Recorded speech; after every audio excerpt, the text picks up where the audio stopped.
Good afternoon. Good afternoon, ma'am. Okay, നമ്മള് medical equipments എന്ന് പറഞ്ഞ ചാപ്റ്റർ അല്ലേ കഴിഞ്ഞ ക്ലാസ്സിൽ സ്റ്റാർട്ട് ചെയ്തേ? എടുത്തുകൊണ്ടിരിക്കുന്ന മെഡിക്കൽ എക്യുപ്മെന്റ്സ് അല്ലേ?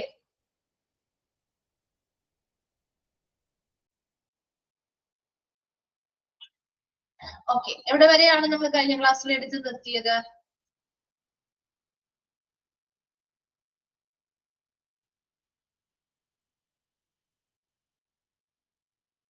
'25th വരെയാണ്. ഓക്കെ, PFT വരെ അല്ലേ? ഓക്കെ, ശരി. പൾമണറി ഫങ്ഷൻ ടെസ്റ്റ് വരെ. ശരി, അവിടെ വരെ വായിച്ചു നോക്കിയിരുന്നോ? ക്ലിയർ ആണോ? വായിച്ചു നോക്കിയിരുന്നോ? ക്ലിയർ ആണോ? ഓക്കെ ഓക്കെ, ശരി. അപ്പൊ നമ്മുടെ നെക്സ്റ്റ് വണ്ണിൽ തുടങ്ങിയാണ് കേട്ടോ. മിസ് കണ്ടിന്യൂ ചെയ്യാണ്.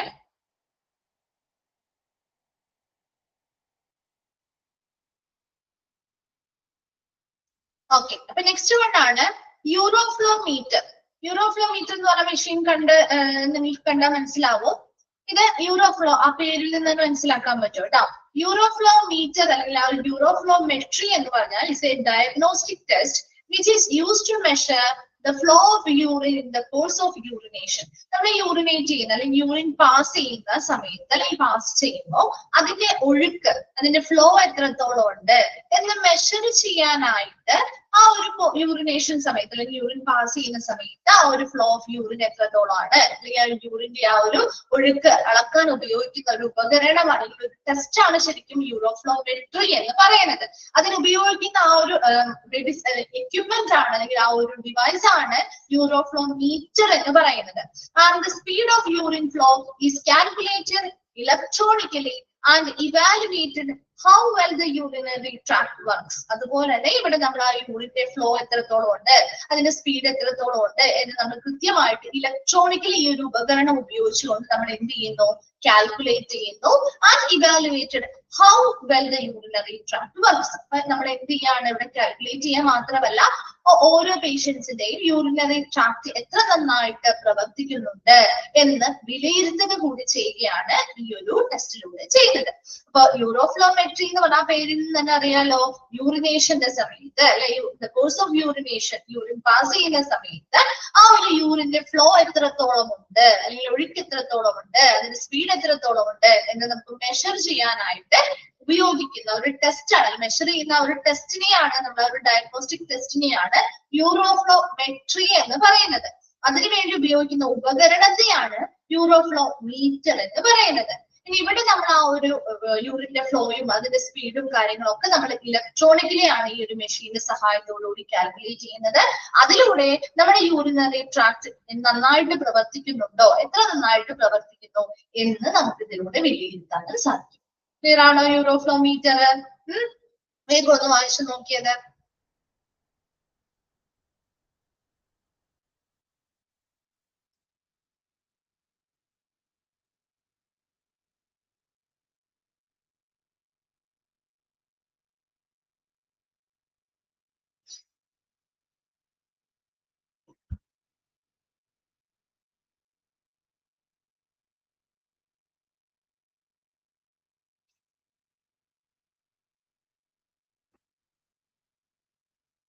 വായിച്ചു കഴിഞ്ഞവരൊന്ന് റിപ്പീറ്റ് ചെയ്യണേ. ക്ലിയർ ആണോ? ഓക്കെ അല്ലേ അത്? ഓക്കെ, നെക്സ്റ്റ് വൺ ആണ് ബൈനോക്കുലാർ മൈക്രോസ്കോപ്പ്. ബൈനോക്കുലാർ മൈക്രോസ്കോപ്പ് എന്ന് പറഞ്ഞാൽ നിങ്ങൾ ഓൾറെഡി മൈക്രോസ്കോപ്പ് കണ്ടിട്ടില്ലേ? മൈക്രോസ്കോപ്പ് നമ്മള് ചെറുപ്പത്തിലൊക്കെ സ്കൂളുകളിലൊക്കെ പഠിക്കുമ്പോ ഒക്കെ നമ്മൾ ലബോറട്ടറീസിലൊക്കെ കയറുമ്പോഴൊക്കെ കണ്ടിട്ടുണ്ട് അല്ലെ?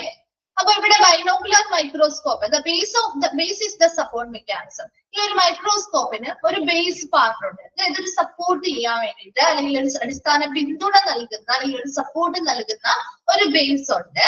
അതുപോലെ തന്നെ binocular microscope is a microscope with a head that has 2 eyepiece lenses. 2 eyepiece ലെൻസുകളുള്ള ആ ഒരു നമ്മുടെ കണ്ണിൽ നമുക്ക് ഹെഡിന്റെ ഭാഗത്തായിട്ട് 2 ഐപീസ് ലെൻസുകൾ ഉണ്ടായിരിക്കും ബൈനോക്കുലർ മൈക്രോസ്കോപ്പിന്. അറ്റ് പ്രസന്റ് നിലവിലെ ബൈനോക്കുലർ മൈക്രോസ്കോപ്പ് എന്ന് പറയുന്നത് generally used to refer to compound or high power microscope whether the two pieces view through a single objective lens. ഇവിടെ ഹൈ പവേഴ്സ് പല പവറുകൾ കൊടുക്കുന്ന മൈക്രോസ്കോപ്പ് ഹൈ പവർ മൈക്രോസ്കോപ്പുകളാണ് നിലവിൽ compound അല്ലെങ്കിൽ high power microscope എന്നാണ് പറയാറ്. ഇവിടെ നമ്മുടെ ആ ഒരു 2 ഐപീസ് ലെൻസുകളിൽ നിന്നും നമുക്കൊരു സിംഗിൾ ഒബ്ജക്റ്റീവ് ലെൻസിലൂടെ നമുക്ക് ആ ഒരു ഇമേജസ് അല്ലെങ്കിൽ ആ ഒരു എന്തിന്റെയാണോ നമ്മൾ എന്ത് ചെയ്യുന്നത് നിരീക്ഷിക്കുന്നത് അതിനെ കാണാനായിട്ട് സാധിക്കും. ഇവിടെ ഒരു മൈക്രോസ്കോപ്പുമായി ബന്ധപ്പെട്ട് ബൈനോക്കുലർ മൈക്രോസ്കോപ്പ് എന്ന് പറഞ്ഞാൽ ഇതിനൊരു ബേസ് ഉണ്ട്. ആ ബേസ് സപ്പോർട്ടീവ് മെക്കാനിസം നൽകുന്നതിന് വേണ്ടിയാണ് ബേസ് ഉള്ളത്. ഹെഡിന്റെ ഭാഗത്തായിട്ട് 2 ഐപീസ് ലെൻസുകളുണ്ട്. അതുപോലെ തന്നെ ഒരു ബൈനോക്കുലർ മൈക്രോസ്കോപ്പ് എന്ന് പറഞ്ഞാല് സാധാരണയായിട്ട് ഇപ്പോഴത്തെ നിലവിലുള്ള മൈക്രോസ്കോപ്പുകളെല്ലാം കോമ്പൗണ്ട് അല്ലെങ്കിൽ ഹൈ പവർ മൈക്രോസ്കോപ്പുകളാണ്. അപ്പൊ അവിടെ നമുക്ക് ഈ 2 ഐപീസ് ലെൻസുകളിലൂടെയും അല്ലെങ്കിൽ 2 ഐപീസിലൂടെയും നമുക്ക് നോക്കുന്ന സമയത്ത് നമുക്കൊരു സിംഗിൾ ആയിട്ടുള്ള ഒബ്ജക്റ്റീവ് ലെൻസിലൂടെ നമുക്ക് ആ ഒരു ഒബ്ജക്റ്റിനെ വീക്ഷിക്കാനായിട്ട് സാധിക്കും. അപ്പൊ നമുക്ക് വേഗം ഒന്ന് വായിച്ചു നോക്കിയ ബൈനോക്കുലർ മൈക്രോസ്കോപ്പ്.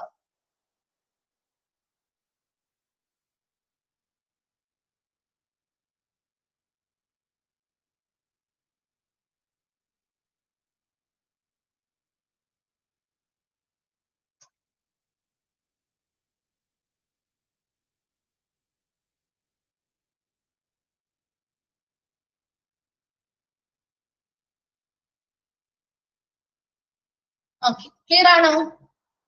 ഓക്കെ അല്ലേ? വായിച്ചു കഴിഞ്ഞവരൊന്ന് റിപ്ലൈ ചെയ്യണേ. ഓക്കെ, നെക്സ്റ്റ് വൺ ആണ് സെൻട്രിഫ്യൂജ്. സെൻട്രിഫ്യൂജ് എന്ന് പറഞ്ഞാൽ നമ്മുടെ ലബോറട്ടറിയിൽ ഉപയോഗിക്കുന്ന ഒരു ഇൻസ്ട്രുമെന്റ് ആണ് കേട്ടോ. സെൻട്രിഫ്യൂജ് ഈസ് ചോദിച്ചു കണ്ടിട്ടുണ്ട്. Centrifuge is an laboratory instrument that is used to separate fluids, gas or liquid based on their density. അപ്പൊ ഇവിടെ ഫ്ലൂയിഡ്സോ ഗ്യാസോ ലിക്വിഡോ ഒക്കെ നമുക്ക് എന്ത് ചെയ്യാൻ പറ്റും, അതിന്റെ സാന്ദ്രതയ്ക്ക് അനുസരിച്ച് നമുക്ക് സെപ്പറേറ്റ് ചെയ്യാൻ വേണ്ടി ലബോറട്ടറികളിൽ യൂസ് ചെയ്യുന്ന ഒരു ഉപകരണമാണ് സെൻട്രിഫ്യൂജ്. അപ്പൊ നമുക്ക് ഈ ഒരു സെൻട്രിഫ്യൂജ് ഉപയോഗിച്ചുകൊണ്ട് ബ്ലഡിനെയൊക്കെ നമുക്ക് ബ്ലഡിന്റെ കമ്പോണൻസിനെ നമുക്ക് സെപ്പറേറ്റ് ചെയ്യാൻ പറ്റും. അതിന്റെ ഡെൻസിറ്റി, സൈസ്, ഷേപ്പിനൊക്കെ അനുസരിച്ച് നമുക്ക് ബ്ലഡിലെ RBC, WBC, പ്ലേറ്റ്ലെറ്റ്സ്, പ്ലാസ്മ മുതലായവയെ നമുക്ക് എന്ത് ചെയ്യാൻ പറ്റും, സെപ്പറേറ്റ് ചെയ്ത് എടുക്കാനായിട്ട് സഹായിക്കും. അപ്പൊ അങ്ങനെ ഫ്ലൂയിഡ്സ് ആയിക്കോട്ടെ, ഗ്യാസ് ആയിക്കോട്ടെ, ലിക്വിഡ്സ് ആയിക്കോട്ടെ, അതിനെയൊക്കെ സെപ്പറേറ്റ് അതിന്റെ ഡെൻസിറ്റിക്ക് അല്ലെങ്കിൽ സാന്ദ്രതയ്ക്ക് അനുസരിച്ച് ഇവയെ സെപ്പറേറ്റ് ചെയ്തെടുക്കാൻ വേണ്ടി യൂസ് ചെയ്യുന്ന ലബോറട്ടറികളിൽ യൂസ് ചെയ്യുന്ന ഒരു ഇൻസ്ട്രുമെന്റ് ആണ് സെൻട്രിഫ്യൂജ് എന്ന് പറയുന്നത്. For separation is attained by spinning a vessel that contains material at high speed. The centrifugal force propels heavier materials to the outside of the vessel എന്ന് പറഞ്ഞാൽ ഇവിടെ ഉദ്ദേശിക്കുന്നത് ശരിക്കും ഈ ഒരു മെഷീൻ നിങ്ങൾ ആരെങ്കിലും കണ്ടിട്ടുണ്ടോ ഈ ഒരു മെഷീൻ ലബോറട്ടറിയിൽ ഇരിക്കുന്നത് കണ്ടിട്ടില്ലേ? കാണാത്തവരുണ്ട്. ഓക്കെ, കാണാത്തവരും ഉണ്ടാവാം കേട്ടോ, പരിചയം അത്ര ഫെമിലിയർ ആവണം എന്നില്ല. അപ്പൊ ഇതിന്റെ ആ ഒരു ബേസിൽ ആ ഒരു മുകൾ ഭാഗത്ത് ഒരു ഹോള് കണ്ടോ, അതിനുള്ളില് ഒരു വെസലാണ്. ആ ഒരു വെസലിനുള്ളിലേക്ക് നമ്മൾ ടെസ്റ്റ് ട്യൂബുകളിലാക്കിയിട്ട് ഈ പറയുന്ന ഫ്ലൂയിഡ് ഏതാണോ അത് നമ്മൾ പ്ലേസ് ചെയ്യും. അതിനുശേഷം നല്ല ഹൈ സ്പീഡിൽ ഇത് എന്ത് ചെയ്യും, റൊട്ടേറ്റ് ചെയ്യും. ആ ഒരു വെസല്, സ്പിന്നിങ് വെസൽ എന്ത് ചെയ്യുന്നു, ഹൈ സ്പീഡ് ഇതിൽ റൊട്ടേറ്റ് ചെയ്യും. അങ്ങനെ റൊട്ടേറ്റ് ചെയ്യുമ്പോൾ അവിടെ ക്രിയേറ്റ് ചെയ്യുന്ന ആ ഒരു സെൻട്രിഫ്യൂഗൽ ഫോഴ്സ് അല്ലെങ്കിൽ ആ ഒരു അപകേന്ദ്ര ബലത്താല് ഹെവിയർ മെറ്റീരിയൽസ് എപ്പോഴും താഴത്തേക്ക് പോകും. അതേ സമയം ലൈറ്റർ മെറ്റീരിയൽ എപ്പോഴും എവിടെയാ വരിക? ഹെവിയർ മെറ്റീരിയൽ താഴെയും ലൈറ്റർ മെറ്റീരിയൽ മുകളിലും ആയിരിക്കും അല്ലെ? അങ്ങനെ നമുക്ക് സെപ്പറേറ്റ് ചെയ്തെടുക്കാൻ പറ്റും. മനസ്സിലായോ? അപ്പൊ അതിന്റെ ഡെൻസിറ്റി, അതിന്റെ സൈസ്, ഷേപ്പിനനുസരിച്ച് വളരെ ഹെവിയർ ആയിട്ടുള്ള മെറ്റീരിയൽസ് ആണെങ്കിൽ അതിന്റെ താഴെ സൈഡിലായിരിക്കും വരിക കേട്ടോ, താഴെ ആയിരിക്കും വരിക. അപ്പൊ അതിനനുസരിച്ച് അപ്പൊ അതിനെ കുറച്ച് അടുത്ത ലെയർ അത്രയും ഹെവി അല്ലാത്തതായിരിക്കും, അതിന്റെ ലെയർ അത്രയും ഹെവി അല്ലാത്തത് ഏറ്റവും ലൈറ്റ് വെയിറ്റ് ആയിട്ടുള്ള മെറ്റീരിയൽ ആയിരിക്കും മുകളിൽ വരിക. അപ്പൊ അങ്ങനെ നമുക്ക് ഓരോന്നും എന്ത് ചെയ്യാൻ പറ്റും, അതിന് സെപ്പറേറ്റ് ചെയ്തെടുക്കാനായിട്ട് പറ്റും. അപ്പൊ അത് വളരെ ഭയങ്കര സ്പീഡിൽ അത് കൃത്യമായിട്ടുള്ള ടൈമും കാര്യങ്ങളൊക്കെ സെറ്റ് ചെയ്താട്ടോ ചെയ്യുന്നത്. വളരെ ഹൈ സ്പീഡിൽ ഇത് എന്ത് ചെയ്യും, റൊട്ടേറ്റ് ചെയ്തുകൊണ്ടിരിക്കും. അതിനുള്ളിൽ ടെസ്റ്റ് ട്യൂബർ പ്ലേസ് ചെയ്യാനുള്ള കൃത്യമായിട്ടുള്ള പൊസിഷൻസ് ഉണ്ട് കേട്ടോ, തെറിച്ച് പോകുന്നില്ല. ഹൈ സ്പീഡിൽ ഇങ്ങനെ റൊട്ടേറ്റ് ചെയ്ത് കഴിയുമ്പോൾ ആ ഒരു സെൻട്രിഫ്യൂഗൽ ഫോഴ്സ് വഴി ക്രിയേറ്റ് ചെയ്യുന്ന ആ ഒരു അപകേന്ദ്ര ബലം വഴി അവിടെ ഹെവിയർ മെറ്റീരിയൽസ് താഴെ അടിഞ്ഞുകൂടും. ലൈറ്റർ മെറ്റീരിയൽസ് അങ്ങനെ മുകളിലേക്കായിരിക്കും കാണുക. അപ്പൊ നമുക്ക് ആ ഓരോ ലെയറിനനുസരിച്ച് അത് സെപ്പറേറ്റ് ചെയ്ത് എടുക്കാനും പറ്റും. സെൻട്രിഫ്യൂജ് എന്ന് പറഞ്ഞാൽ ലബോറട്ടറിയിൽ ഉപയോഗിക്കുന്ന ഒരു ഇൻസ്ട്രുമെന്റ് ആണെന്ന് മനസ്സിലാക്കണം. അതുപോലെ ഫ്ലൂയിഡ്സോ ഗ്യാസോ ലിക്വിഡോ ഒക്കെ നമുക്ക് അതിന്റെ ഡെൻസിറ്റി, അതിന്റെ സാന്ദ്രതയ്ക്ക് അനുസരിച്ച് നമുക്ക് എന്ത് ചെയ്യാൻ പറ്റും, സെപ്പറേറ്റ് ചെയ്ത് ഉപയോഗിക്കാനായിട്ട് പറ്റും. അല്ലെങ്കിൽ സെപ്പറേറ്റ് ചെയ്യാൻ വേണ്ടിയിട്ട് യൂസ് ചെയ്യുന്ന ഒരു ലബോറട്ടറി ഇൻസ്ട്രുമെന്റ് ആണ് സെൻട്രിഫ്യൂജ് എന്ന് പറയുന്നത്. അവിടെ നമ്മൾ ഒരു സ്പിന്നിങ് വെസൽ ഉണ്ട്. ആ സ്പിന്നിങ് വെസലിൽ നമ്മൾ ഈ പറയുന്ന മെറ്റീരിയൽസ് ട്യൂബുകളാക്കി പ്ലേസ് ചെയ്യുന്നു. ഹൈ സ്പീഡിൽ ഇതിനെ റൊട്ടേറ്റ് ചെയ്യുന്നു. അവിടെ ചെയ്ത സെൻട്രിഫ്യൂഗൽ ഫോഴ്സ് വഴി ഹെവിയർ മെറ്റീരിയൽസ് താഴേക്കും ലൈറ്റർ മെറ്റീരിയൽസ് ആ ടെസ്റ്റ് ട്യൂബിന്റെ മുകൾ വശത്തേക്ക് വരും. സെൻട്രിഫ്യൂഗൽ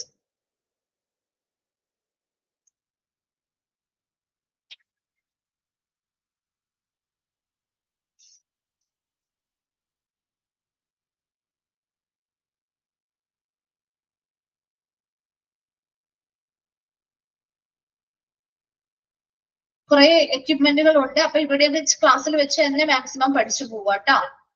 ഓരോ എക്യുപ്മെന്റുകളെ കുറിച്ച് നമ്മളൊന്ന് മനസ്സിലാക്കി തരാമായിട്ട് പോവാട്ടോ.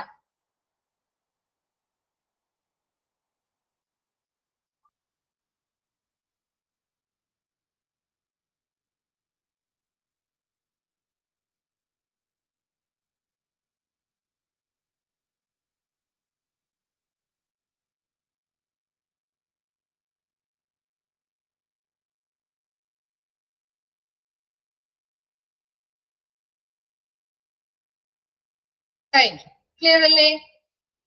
ഓക്കെ അല്ലേ എല്ലാവർക്കും? നെക്സ്റ്റ് വണ്ണിലേക്ക് പോവാണ്. മിനി റോട്ടറി ഷെയ്ക്കർ എന്നാണ് കേട്ടോ. ഒരു 6 ചേർത്തേക്കണേ നിങ്ങള്. ഷെയ്ക്കർ എന്നാണ്. കറക്റ്റ് ആണെങ്കിൽ വേണ്ട, ഇതിൽ കാണുന്നത് ആണ് കേട്ടോ മിസ് പറയുന്നത്. ഷെയ്ക്കർ എന്നാണ് കേട്ടോ. ഷെയ്ക്കർ എന്നാണ്. Mini rotary ഷെയ്ക്കർ. KER ആണ് കേട്ടോ. ആറുണ്ട്.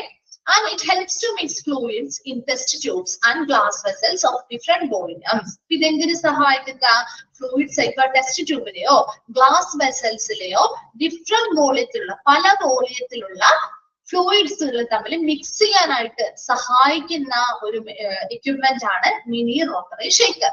These shakers find application in pathology, microbiology, chemistry and molecular biology. നമ്മുടെ പലതരത്തിലുള്ള ഡിസീസിനെ കുറിച്ചുള്ള പഠനവുമായി ബന്ധപ്പെട്ട് കെമിസ്ട്രി, മൈക്രോബയോളജിയുമായി ബന്ധപ്പെട്ട് കെമിസ്ട്രിയുമായി ബന്ധപ്പെട്ട് മോളിക്കുലാർ ബയോളജിയുമായി ബന്ധപ്പെട്ടൊക്കെയുള്ള പഠനങ്ങളിൽ നമുക്ക് ഈ ഒരു മിനി റോട്ടറി ഷേക്കർ ഉപയോഗപ്രദമായിട്ട് വരാറുണ്ട്. അതിന്റെ പഠനങ്ങൾ, റിസർച്ചുകൾ, കാര്യങ്ങളൊക്കെ ചെയ്യുമ്പോൾ പല ടെസ്റ്റ് ട്യൂബുകളിലെയും അല്ലെങ്കിൽ പല ഗ്ലാസ് വെസൽസിലെയും ഡിഫറെന്റ് വോളിയത്തിലുള്ള ഫ്ലൂയിഡ്സ് തമ്മിൽ മിക്സ് ചെയ്യാനും കാര്യങ്ങൾക്കൊക്കെ വേണ്ടിയിട്ട് ഈ ഒരു ഉപകരണം വളരെ ഹെൽപ്ഫുൾ ആണ്. അപ്പൊ ഫസ്റ്റ് പോയിന്റ് മാത്രം ഒന്ന് അണ്ടർലൈൻ ചെയ്താൽ മതി. The mini rotary shaker helps to mix fluids in test tubes and glass vessels of different volume. Different volume. ഇപ്പോ ടെസ്റ്റ് ട്യൂബിലെ ആയിരിക്കാം, ഗ്ലാസ് വെസൽസിലെയോ ഫ്ലൂയിഡുകൾ ഡിഫറെന്റ് വോളിയത്തിലുള്ള ഫ്ലൂയിഡ്സിനെ തമ്മിൽ മിക്സ് ചെയ്യാനായിട്ട് സഹായിക്കുന്ന ഒരു ഉപകരണമാണ് മിനി റോട്ടറി ഷേക്കർ. അത് പല മേഖലകളിലും ആപ്ലിക്കബിൾ ആണ്. വായിച്ചു നോക്കട്ടെ.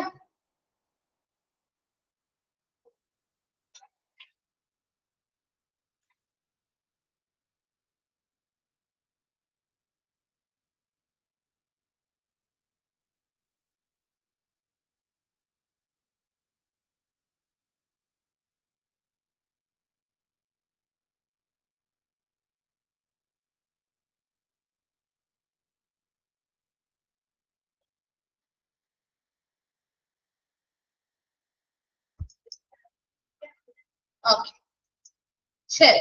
നെക്സ്റ്റ് വൺ ആണ് ത്രെഡ്മിൽ ടെസ്റ്റ്. ഇത് കണ്ടിട്ടില്ലേ? കാർഡിയാക് സ്ട്രെസ് ടെസ്റ്റ് അല്ലെങ്കിൽ ത്രെഡ്മിൽ ടെസ്റ്റ് എന്ന് അറിയപ്പെടുന്നുണ്ട് കേട്ടോ. ഇത് കണ്ടിട്ടില്ലേ നിങ്ങള്? പിക്ചറിലോ അല്ലെങ്കിൽ വീഡിയോസിലൊക്കെ കണ്ടിട്ടില്ലേ? ഇവിടെ ശരിക്കും നമ്മുടെ ഹാർട്ട് റിലേറ്റഡ് ആയിട്ടുള്ള പ്രോബ്ലംസ് ഉള്ളവരായിരിക്കാം, ഇപ്പൊ എന്തെങ്കിലും സർജറീസോ കാര്യങ്ങളോ കഴിഞ്ഞവരായിരിക്കാം, അല്ലെങ്കിൽ ഓൾറെഡി ട്രീറ്റ്മെന്റുകൾ എടുത്ത് അത് പൂർത്തിയാക്കിയവരായിരിക്കും. അപ്പൊ അങ്ങനെയുള്ള ആളുകളുടെയൊക്കെ ആ ഒരു ഹാർട്ടിന്റെ കപ്പാസിറ്റി ഒരു എക്സ്റ്റേണൽ ആയിട്ടുള്ള ഒരു എൻവയോൺമെന്റിൽ നമ്മൾ സ്ട്രെസ്ഡ് എൻവയോൺമെന്റ് കൊടുത്തിട്ട് അവിടെ ഹാർട്ടിന്റെ ഒരു കപ്പാസിറ്റി എത്രത്തോളം ഉണ്ട്, അതിനോട് എന്താണ് റെസ്പോണ്ട് ചെയ്യുന്ന ആ ഒരു ഹാർട്ടിന്റെ കപ്പാസിറ്റി എത്ര ഉണ്ടെന്നൊക്കെ നമ്മൾ മെഷർ ചെയ്യാണ് ഇവിടെ ചെയ്യാം. ഒരു കൺട്രോൾഡ് എൻവയോൺമെന്റ് ആയിരിക്കും കേട്ടോ. ഒരു കൺട്രോൾഡ് ആയിട്ടുള്ള ഒരു അന്തരീക്ഷം ഉണ്ടാവും, അവിടെ ഒരു ടെക്നീഷ്യനും ഉണ്ടാവും. അതോടൊപ്പം തന്നെ അവർ ആ ഒരു ത്രെഡ്മിൽ എന്ന് പറഞ്ഞ ആ ഒരു ഉപകരണം അറിയാലോ, അല്ലെ, ആ ഒരു ത്രെഡ്മില്ലില് അവര് വർക്ക് ചെയ്തുകൊണ്ടിരിക്കുന്ന സമയത്ത് ഒരു നിശ്ചിത ടൈം പീരീഡ് ഒക്കെ കൊടുത്തിട്ടുണ്ടാവും. അപ്പൊ ആ ഒരു സമയപരിധിക്കുള്ളിൽ അവർക്ക് എന്തെങ്കിലുമൊക്കെ കാര്യങ്ങളും വ്യത്യാസങ്ങൾ, അതായത് ചെയ്യുന്നതിൽ ബുദ്ധിമുട്ടോ കാര്യങ്ങളുണ്ടെങ്കിൽ നമ്മൾ അതപ്പം സ്റ്റോപ്പ് ചെയ്യേ. അതിന് വേണ്ടിയിട്ട് അവരുടെ ടെക്നീഷ്യനെ നമ്മളത് മേൽനോട്ടം വയ്ക്കാനായിട്ട് നിർത്തിയിട്ടുണ്ടാവും. അതുപോലെ തന്നെ അവിടെ ECG മോണിറ്റർ, അതുപോലെ തന്നെ അവരുടെ ഹാർട്ട് റിലേറ്റഡ് ആയിട്ടുള്ള ബ്ലഡ് പ്രഷറും അതുപോലെ ഹാർട്ട് ബീറ്റും ഒക്കെ റിയൽ ടൈം ആയിട്ട് നമ്മളത് അപ് ടു ഡേറ്റ് ആയിട്ട് റെക്കോർഡ് ചെയ്യുകയും മെഷർ ചെയ്യുകയൊക്കെ ചെയ്യുന്നുണ്ട്. അപ്പൊ ഇവിടെ നോക്കി, treadmill test or cardiac test എന്ന് പറഞ്ഞാൽ is also known as cardiac stress test ചോദിക്കാറുണ്ട് കേട്ടോ. ഈ കാർഡിയാക് സ്ട്രെസ് ടെസ്റ്റിന്റെ മറ്റൊരു പേര് എന്താണ്, അല്ലെങ്കിൽ ത്രെഡ്മിൽ ടെസ്റ്റിന്റെ മറ്റൊരു പേര് എന്താണ്, അങ്ങനെ ചോദിച്ചു കണ്ടിട്ടുണ്ട്. This is A cardiological test that evaluate the heart's capacity to respond to external stress in a controlled clinical environment. ഒരു കൺട്രോൾഡ് ആയിട്ടുള്ള ഒരു ക്ലിനിക്കൽ എൻവയോൺമെന്റിൽ നമ്മളൊരു എക്സ്റ്റേണൽ ആയിട്ട് ഒരു സ്ട്രെസ് അവർക്ക് കൊടുക്കുന്ന സമയത്ത് അതിനോട് ആ പേഷ്യന്റിന്റെ ഹാർട്ടിന്റെ കപ്പാസിറ്റി, അതിനോട് പ്രതികരിക്കാനുള്ള ആ ഒരു ഹൃദയത്തിന്റെ കഴിവ് എത്രത്തോളം ഉണ്ടെന്ന് പരിശോധിക്കുന്ന ഒരു കാർഡിയോളജിക്കൽ ടെസ്റ്റ് ആണ് കാർഡിയാക് സ്ട്രെസ് ടെസ്റ്റ് അല്ലെങ്കിൽ ത്രെഡ്മിൽ ടെസ്റ്റ് എന്ന് പറയുന്നത്. അപ്പൊ ഈ ത്രെഡ്മിൽ ഉപയോഗിച്ചുകൊണ്ട് stress response is persuaded by excite or by drug stimulation. അപ്പൊ നമ്മൾ മരുന്നുകൾ അല്ലെങ്കിൽ ഡ്രഗ് ഉപയോഗിച്ചുകൊണ്ട് നമുക്ക് അവർക്ക് ഒരു ഉത്തേജനം കൊടുക്കും. അങ്ങനെ ഉത്തേജനം കൊടുത്ത് ഒരു കൺട്രോൾഡ് എൻവയോൺമെന്റിൽ അവരോട് ഇത്ര സമയം അത് യൂസ് ചെയ്യാൻ, അതായത് സ്പീഡൊക്കെ ഇടയ്ക്കിടയ്ക്ക് കൂട്ടി കൊടുക്കുകയോ ഒക്കെ ചെയ്യും കേട്ടോ. അപ്പൊ അത് ഓരോ പേഷ്യൻസിന്റെ കണ്ടീഷൻ അനുസരിച്ചാണ് അവർക്ക് ടൈമും കാര്യങ്ങളും സെറ്റ് ചെയ്യുന്നതോ മരുന്നുകൾ ഉപയോഗിച്ച് അവർ ഉത്തേജനം നൽകുന്നത്. അങ്ങനെ നൽകി അവരെന്ത് ചെയ്യുന്നു, ആ ഒരു ത്രെഡ്മിൽ ഉപയോഗിച്ച് അവരത് കണ്ടിന്യൂസ് ആയിട്ട് വർക്ക്ഔട്ട് ചെയ്യുകയും അപ്പൊ അവരുടെ ഹാർട്ടിന്റെ കപ്പാസിറ്റി എത്രത്തോളം ഉണ്ട്, അവരുടെ ആ ഒരു ചിലപ്പോൾ എന്തെങ്കിലും സർജറി കാര്യങ്ങൾ ചെയ്തവരാണെങ്കിൽ ചിലപ്പോൾ അവർക്ക് പൂർത്തിയാക്കാൻ പറ്റണമെന്നില്ല. അതേസമയം ഒരു ഓൾറെഡി നോർമൽ റേഞ്ചിലേക്ക് വന്നിട്ടുണ്ടെങ്കിൽ അവർക്ക് പൂർത്തിയാക്കാനും പറ്റും. അപ്പൊ അങ്ങനെ എന്തെങ്കിലും ബുദ്ധിമുട്ടുകളൊന്നും വരികയാണെങ്കിൽ അവിടെ വെച്ച് നമ്മളത് സ്റ്റോപ്പ് ചെയ്യും.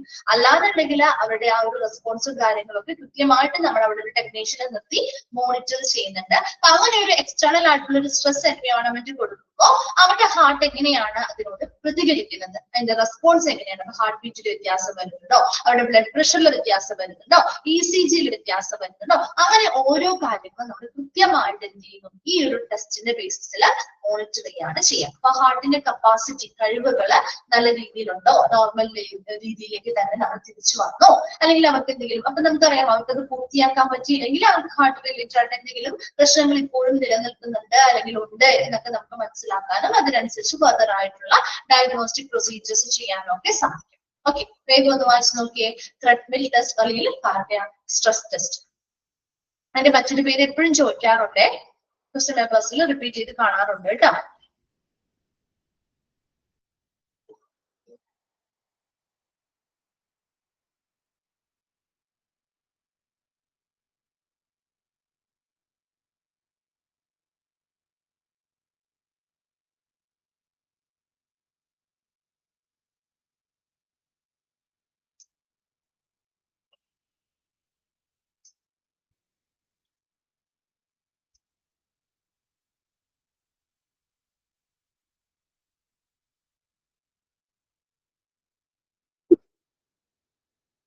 ഓക്കെ ആണോ?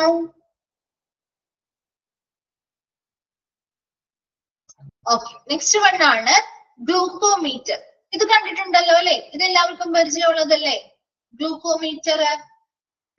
മിക്കവരുടെയും വീടുകളിലുള്ള ഒരു ഉപകരണം കൂടിയാണ് അല്ലെ. എന്ത് ടെസ്റ്റ് ചെയ്യാൻ വേണ്ടിയിട്ടാ, എന്തിനു വേണ്ടിയിട്ടാ നമ്മൾ ഗ്ലൂക്കോമീറ്റർ യൂസ് ചെയ്യുന്നേ? ഷുഗർ ലെവല് അല്ലെങ്കിൽ ഗ്ലൂക്കോസ് ലെവൽ അല്ലെ, നമ്മുടെ ബ്ലഡിലെ ഗ്ലൂക്കോസ് കോൺസെൻട്രേഷൻ എത്രത്തോളം ഉണ്ട് എന്ന് പരിശോധിക്കാനായിട്ട് നമ്മൾ നിർണ്ണയിക്കാൻ വേണ്ടി ഉപയോഗിക്കുന്ന ഒരു ഉപകരണമാണ് അല്ലെ. നോക്കിയപ്പോ glucometer, glucose meter is a medical equipment which is used to determine the proper concentration of glucose in the blood. നമ്മുടെ ബ്ലഡിലെ ഗ്ലൂക്കോസിന്റെ ശരിയായ കോൺസെൻട്രേഷൻ എത്രത്തോളം ഉണ്ട് എന്ന് നിർണ്ണയിക്കാൻ വേണ്ടി ഉപയോഗിക്കുന്ന ഒരു മെഡിക്കൽ എക്യുപ്മെന്റ് ആണ് ഗ്ലൂക്കോസ് മീറ്റർ അല്ലെങ്കിൽ ഗ്ലൂക്കോമീറ്റർ എന്ന് പറയുന്നത്. It can also be a piece of glucose paper immersed into a substance and measured to the glucose chart. നമുക്കറിയാലോ, അവിടെ ഒരു പീസ് ഓഫ് പേപ്പറിലല്ലേ നമ്മൾ ബ്ലഡ് കൊടുക്കുന്നത്, ബ്ലഡ് ചെയ്യുന്നത്. കണ്ടിട്ടില്ലേ ഇത്? ആ ഒരു പിക്ചറിൽ ഓൾറെഡി കാണിച്ചിട്ടുണ്ട് അല്ലെ. ഒരു പീസ് ഓഫ് പേപ്പർ ഉണ്ടാവും, അത് ആ ഒരു ഗ്ലൂക്കോസ് പേപ്പറിലേക്ക് നമ്മൾ ആ ഒരു ടിപ്പിലേക്ക് ബ്ലഡ് എന്ത് ചെയ്യുന്നു, നീഡിൽ ഉപയോഗിച്ച് കുത്തി ആ ബ്ലഡ് അവിടേക്ക് വെച്ച് കൊടുക്കും, ഇമേഴ്സ് ചെയ്ത് കൊടുക്കും. അതിനുശേഷം നമ്മൾ ആ ഒരു ഗ്ലൂക്കോസ് ചാർട്ട് അത് എൻ്റർ ചെയ്ത് കൊടുക്കുകയാണ് അല്ലെ. അതിനുശേഷം നമ്മൾ ആ ഒരു ഗ്ലൂക്കോസ് ചാർട്ട് വെച്ചിട്ട് ഈ ബ്ലഡില് എത്രത്തോളം ഗ്ലൂക്കോസ് കോൺസെൻട്രേഷൻ ഉണ്ട് എന്ന് കൃത്യമായിട്ട് എന്ത് ചെയ്യുന്നു, അനലൈസ് ചെയ്യാണ് ചെയ്യുന്നത്. ശരിയല്ലേ? അത് കൊടുത്ത് ഈ ബ്ലഡിൽ ആ ഒരു ഗ്ലൂക്കോസ് പേപ്പറിൽ നമ്മൾ ബ്ലഡ് ഇമേഴ്സ് ചെയ്ത് മുക്കിയിട്ട് കൊടുത്ത് അതിൽ വെച്ച് കഴിഞ്ഞ് കഴിയുമ്പോൾ നമുക്ക് അറിയാൻ പറ്റുമല്ലോ എത്രയാണ് നമ്മുടെ ബ്ലഡ് ഗ്ലൂക്കോസ് കോൺസെൻട്രേഷൻ എന്നുള്ളത്. അതിൽ കാണിക്കില്ലേ റീഡിങ്? കാണിക്കില്ലേ? അങ്ങനെ നമുക്ക് അറിയാനായിട്ട് പറ്റും. അപ്പൊ അവിടെ ഗ്ലൂക്കോമീറ്റർ എന്ന് പറയുന്ന ഗ്ലൂക്കോസ് മീറ്റർ വളരെ ഇമ്പോർട്ടന്റ് ആയിട്ടുള്ള ഒരു മെഡിക്കൽ എക്യുപ്മെന്റ് ആണ്. നമ്മുടെ ഗ്ലൂക്കോസ് ബ്ലഡിലെ ഗ്ലൂക്കോസിന്റെ കോൺസെൻട്രേഷൻ, ശരിയായ കോൺസെൻട്രേഷൻ എത്രത്തോളം ഉണ്ട് എന്ന് നിർണ്ണയിക്കുന്നതിന് വേണ്ടിയിട്ട് നമ്മൾ ഉപയോഗിക്കുന്ന ഒരു മെഡിക്കൽ എക്യുപ്മെന്റ് ആണ് ഗ്ലൂക്കോസ് മീറ്റർ അല്ലെങ്കിൽ ഗ്ലൂക്കോമീറ്റർ എന്ന് പറയുന്നത്. അതുപോലെ തന്നെ ഇവിടെ നമ്മൾ ഗ്ലൂക്കോസിന്റെ ഒരു ഗ്ലൂക്കോസ് പേപ്പർ ഉണ്ടാവും. അതിൽ നമ്മൾ ഈ പറയുന്ന ബ്ലഡ് ഇമേഴ്സ് ചെയ്തിട്ട് നമ്മൾ അതിലേക്ക് പ്ലേസ് ചെയ്ത് കഴിയുമ്പോൾ സ്വാഭാവികമായിട്ടും അതിൽ ആ ഒരു ഗ്ലൂക്കോസ് ചാർട്ട് പ്രകാരം ഈ ബ്ലഡിൽ നമ്മൾ കൊടുത്തിരിക്കുന്ന ആ ഒരു ബ്ലഡിലുള്ള ഗിവൺ പ്രോപ്പർ കോൺസെൻട്രേഷൻ എത്രയാണെന്നുള്ളത് മെഷർ ചെയ്യുന്നത് കാണിക്കുകയും ചെയ്യും. ക്ലിയർ അല്ലേ? വേഗം ഒന്ന് വായിച്ചു നോക്കി ഗ്ലൂക്കോമീറ്റർ.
ഓക്കെ ഓക്കെ ശരി.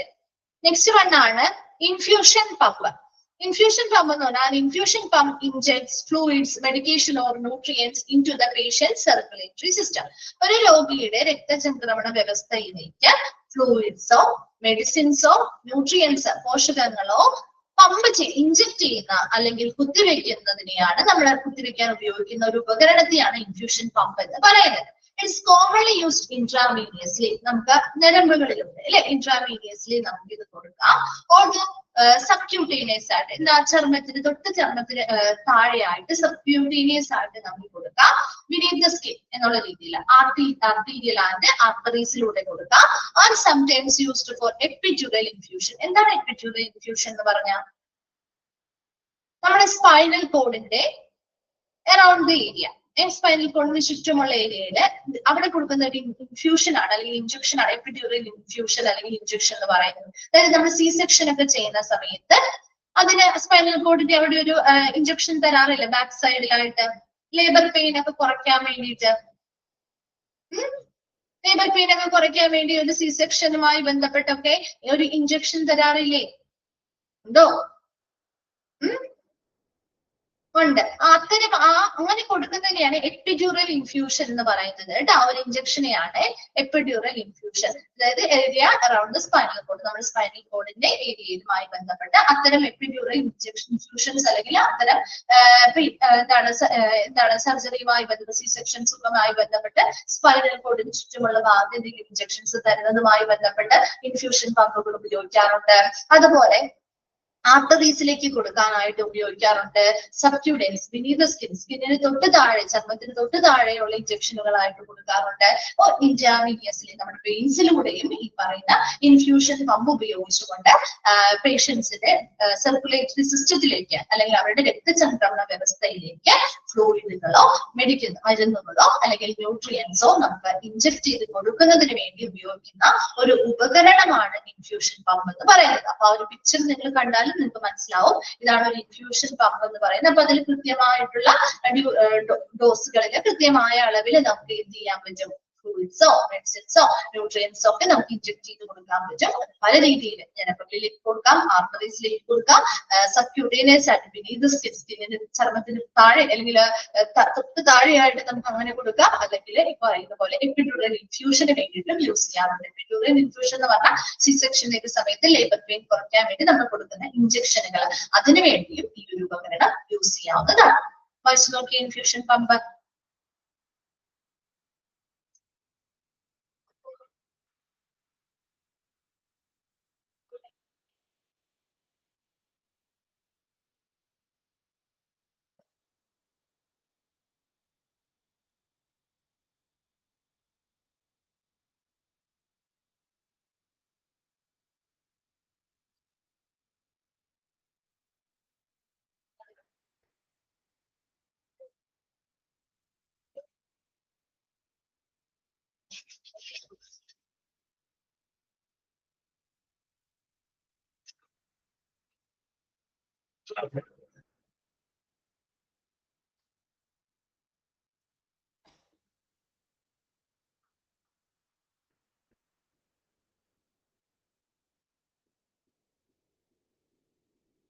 ഓക്കെ, ശരി.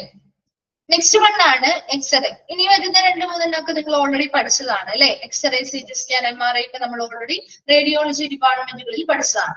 റേഡിയോളജി സർവീസ് എന്ന് പറഞ്ഞ ചാപ്റ്റർ പഠിച്ചിട്ടില്ലേ? ഓക്കെ, ശരി.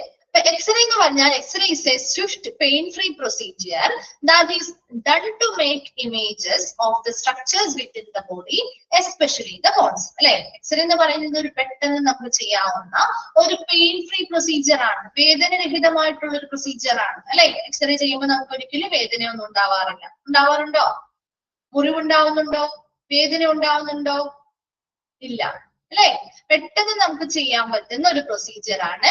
And that is done to make images of the structures within the body അല്ലെ. നമ്മുടെ ബോഡിയുടെ ഉള്ളിലുള്ള ശരീരത്തിനുള്ളിലെ ഘടനകളെ കുറിച്ച്, പ്രത്യേകിച്ച് അസ്ഥികളുടെ അല്ലെ ഒക്കെ സ്ട്രക്ചേഴ്സ് എടുക്കാൻ വേണ്ടിയിട്ട്, അല്ലെങ്കിൽ ഘടനകളെ കുറിച്ച് ഇമേജസ് എടുക്കാൻ, അല്ലെങ്കിൽ ചിത്രങ്ങൾ എടുക്കാൻ വേണ്ടി നമ്മൾ യൂസ് ചെയ്യുന്ന ഒരു പെയിൻ ഫ്രീ പ്രൊസീജിയർ ആണ് എക്സ്റേ എന്ന് പറയുന്നത്. എക്സ്റേ മെഷീൻ എന്തിനു വേണ്ടി? Swift pain free procedure that is done to make images of the structures within the body, especially the bones. പ്രധാനമായിട്ടും ബോൺസിന്റെ പിക്ചേഴ്സ് എടുക്കാനായിട്ടാണ് നമ്മൾ ഇത് പ്രധാനമായിട്ടും യൂസ് ചെയ്യുന്നത്. വേഗം ഒന്ന് നോക്കി എക്സ്റേ.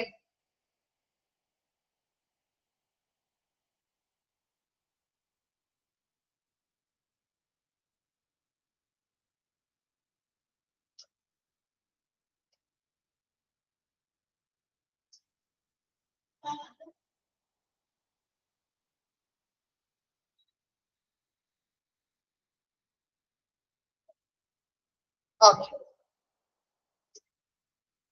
ക്ലിയർ അല്ലേ? നെക്സ്റ്റ് വണ്ണാണ് CT സ്കാൻ.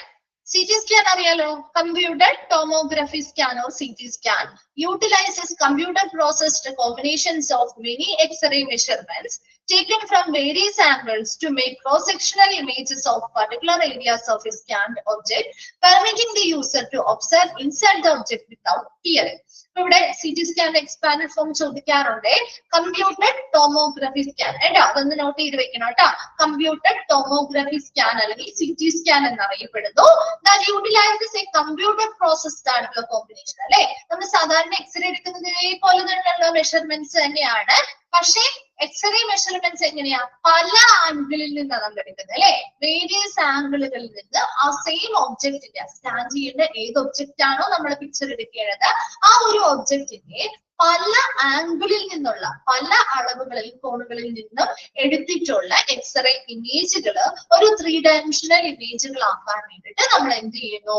ആ ഒരു സ്കാൻഡ് ഒബ്ജക്റ്റുമായി ബന്ധപ്പെട്ട ആ എക്സ്റേ ഇമേജുകളെല്ലാം കൂടി കമ്പ്യൂട്ടറിൽ പ്രോസസ് ചെയ്തിട്ട് നമുക്ക് കിട്ടുന്ന ആ ഒരു റിസൾട്ട് ആണ് ശരിക്കും കമ്പ്യൂട്ടർ ടോമോഗ്രഫി സ്കാൻ എന്ന് പറയുന്നത്. അപ്പൊ permitting the user to observe inside the object without tearing അല്ലെ.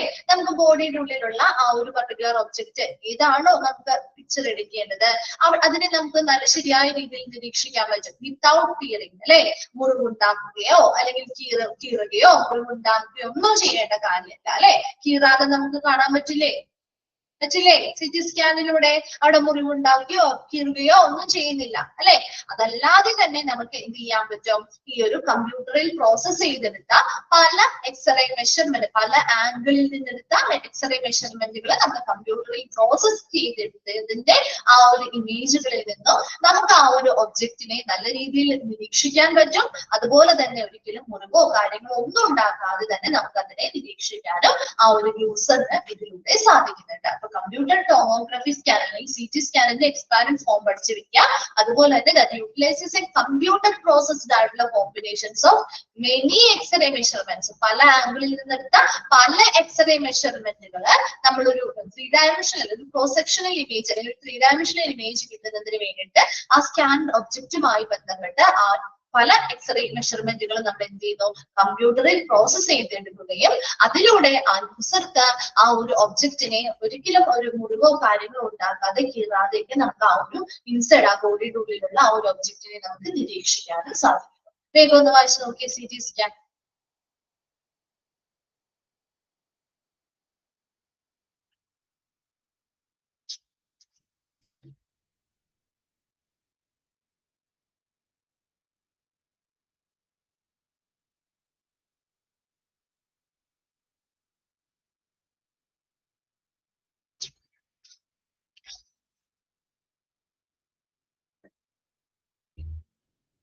ഓക്കെ ആണോ? ഓക്കെ. Then next one ആണ് MRI. MRI എക്സ്പാൻഡ് ഫോം അറിയാലോ അല്ലെ? Magnetic resonance imaging, MRI. അതിന്റെയും എക്സ്പാൻഡ് ഫോം പഠിച്ചു വെക്കണേ, ചോദിക്കാറുണ്ട് കേട്ടോ. മാഗ്നറ്റിക് റെസൊണൻസ് ഇമേജിംഗ് അല്ലെങ്കിൽ MRI makes sure of a large magnet and radio waves to observe organ structures inside the body. നമ്മുടെ ബോഡിയുടെ ഉള്ളിലുള്ള ആന്തരിക അവയവങ്ങളെയും അതിന്റെ ഘടന, നമ്മുടെ ഇന്റേണൽ സ്ട്രക്ചേഴ്സ് അല്ലെങ്കിൽ ഘടനയെ കുറിച്ച് അതിന്റെ പ്രവർത്തനങ്ങളെയും കുറിച്ചൊക്കെ നിരീക്ഷിക്കുന്നതിന് വേണ്ടിയിട്ട് ഒരു ലാർജ് മാഗ്നറ്റും റേഡിയോ വേവ്സും ഉപയോഗിച്ചുകൊണ്ട് ചെയ്യുന്ന ഇമേജുകൾ എടുക്കുന്നതിനെയാണ് നമ്മുടെ MRI അല്ലെങ്കിൽ മാഗ്നറ്റിക് റെസൊണൻസ് ഇമേജിംഗ് എന്ന് പറയുന്നത്. Health care professionals make use of MRI scans to diagnose various of conditions that affect. നമ്മുടെ MRI പ്രൊഫഷണൽസ് പല രോഗനിർണയത്തിന് വേണ്ടിയിട്ടും MRI എന്ത് ചെയ്യാറുണ്ട്? പ്രിഫർ ചെയ്യാറുണ്ട്. അതിൽ കുറച്ച് കണ്ടീഷൻസ് ആണ് താഴെ പറയുന്നത്. ബ്രെയിൻ ആൻഡ് സ്പൈനൽ കോഡുമായി ബന്ധപ്പെട്ട് അല്ലെ, നമ്മുടെ ബ്രെയിൻ ആൻഡ് സ്പൈനൽ കോഡുമായി ബന്ധപ്പെട്ട് പ്രശ്നങ്ങളുള്ളവരാണെങ്കിൽ, അതുപോലെ തന്നെ ബോൺസ് ആൻഡ് ജോയിന്റ്സുമായി ബന്ധപ്പെട്ട ഡീറ്റെയിൽ ഇമേജുകൾ എടുക്കണമെങ്കിൽ, ബ്രസ്റ്റുമായി ബന്ധപ്പെട്ട ഡീറ്റെയിൽ ഇമേജുകൾ എടുക്കണമെങ്കിൽ, ഹാർട്ട് ആൻഡ് ബ്ലഡ് വെസൽസുമായി ബന്ധപ്പെട്ട ഡീറ്റെയിൽ സ്ട്രക്ചേഴ്സുമായി ബന്ധപ്പെട്ട ഡീറ്റെയിൽ ഇമേജുകൾ എടുക്കണമെങ്കിലൊക്കെ MRI ആണ് ഹെൽത്ത് പ്രൊഫഷണൽസ് എന്ത് ചെയ്യാറ്? അഡ്വൈസ് ചെയ്യാറ്. ഒരു MRIയുടെ എക്സ്പാൻഡ് ഫോം നിർബന്ധമായിട്ടും പഠിച്ചു വെക്കുക. Magnetic resonance imaging.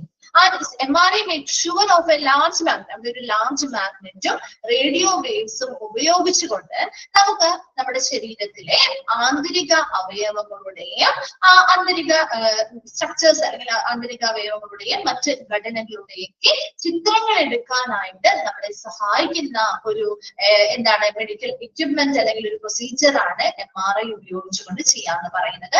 ആ ഒരു മാഗ്നറ്റിക് റെസൊണൻസ് ഇമേജിംഗ് എടുക്കുന്നതിലൂടെ, ആ ചിത്രം കിട്ടുന്നതിലൂടെ നമുക്ക് ആന്തരിക അവയവങ്ങളെ കുറിച്ചും അതിന്റെ ആന്തരിക ഓർഗൻസുമായി ബന്ധപ്പെട്ട അതിന്റെ സ്ട്രക്ചേഴ്സ്, അതിന്റെ പ്രവർത്തനങ്ങളെ കുറിച്ചും ഒക്കെ നമുക്ക് വ്യക്തമായിട്ട് മനസ്സിലാവും.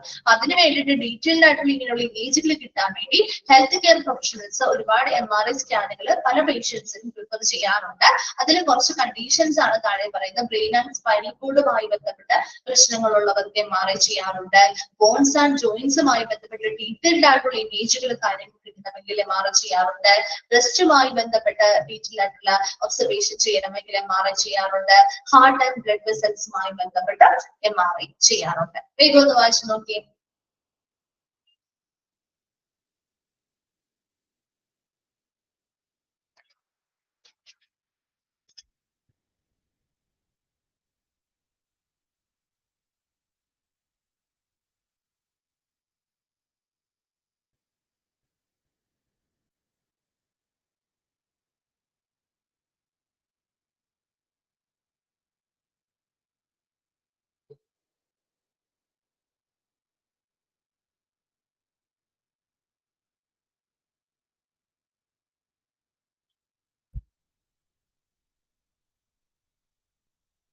ക്ലിയർ ആണല്ലോ അല്ലെ?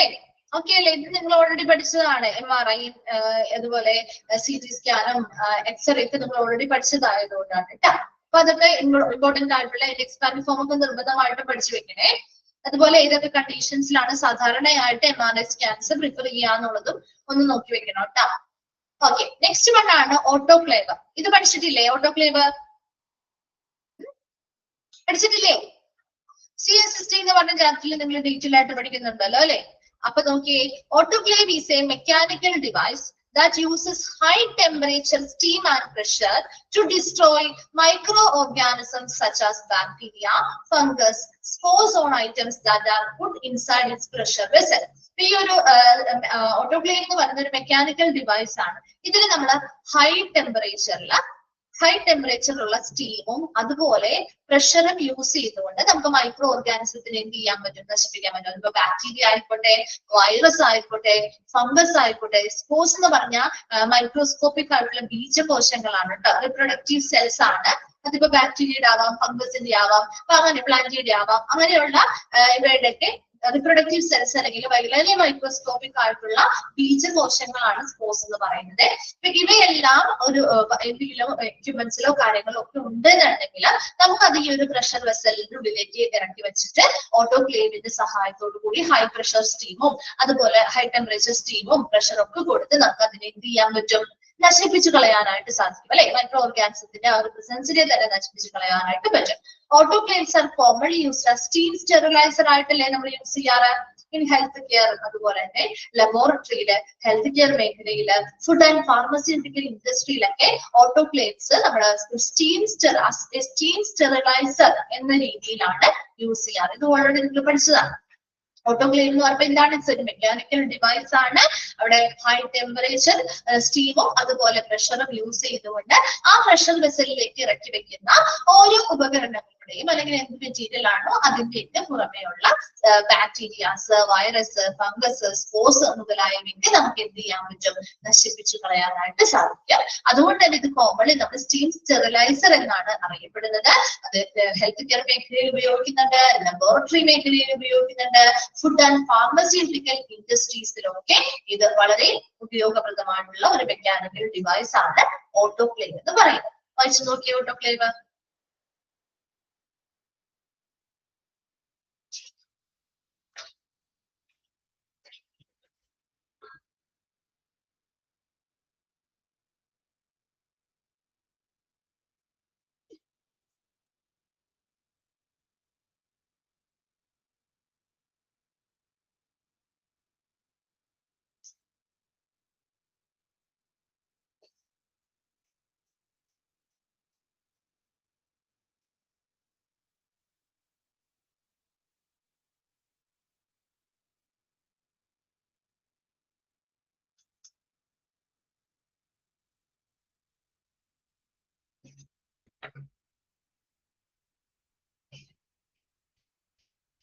ഓക്കെ ആണോ? ക്ലിയർ ആണോ? വായിച്ചു കഴിഞ്ഞോ?